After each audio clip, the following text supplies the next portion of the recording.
ఇక్కడ మనం జ్ఞాపకం చేసుకోవాల్సిన విషయం ఏంటంటే, దేవుణ్ణి గణపరిచే జీవితంలో ఉండే మొట్టమొదటి క్వాలిటీ ఏంటంటే దేవుని చిత్తాన్ని చేయుట.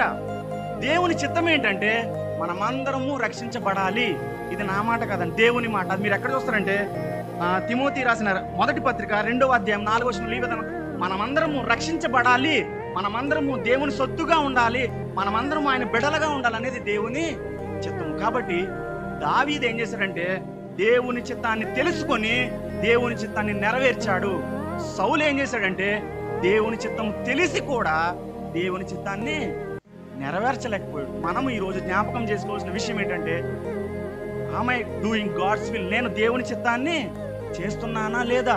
దేవుని చిత్తం ఏంటి అసలు నా జీవితం పట్ల అని మొట్టమొదట మనం తెలుసుకోవాలి. దేవుని చిత్తాన్ని తెలుసుకున్న మనము దేవుని చిత్తాన్ని నెరవేర్చాలి.